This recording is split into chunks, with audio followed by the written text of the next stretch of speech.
Lamphang king Dorbar Thawaiñ Jylla Thomas Sangma nin kesngi ula Pyniaid Jingïalang Jong Power Committee lani HPC halor kejingte king Dorbar Thawaiñ bathamai hamau diang kebiadan lang akan Jingïalang kikan top yang menteri rangba Jylla Konrad Sangma usumbut menteri rangba Timothy di Shira kinong mi ikmat bakan top yang ba Charles Pengrop ba Lakmen Rumbui bat uba Bante Dor Lengdo Chief Secretary uba DP Walang Commissioner and Secretary Kemikhalia Assembly Dr. Andrew Simmons bat kiwe hair officer.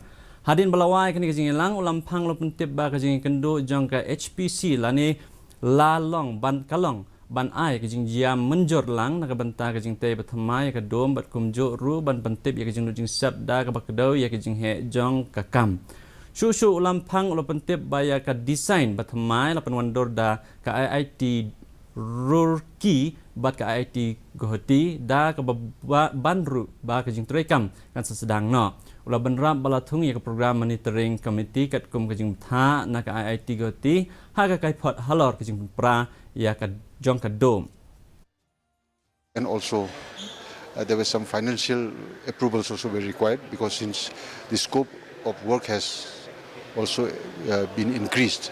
Additional amount, not much, but as you see there, certain the scope of work has increased. Because of that, the revision was required.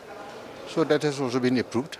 So the work can proceed now, and we have also complied with all the observations made by Guwahati IIT upon the collapse of the dome. Ka menteri ketenat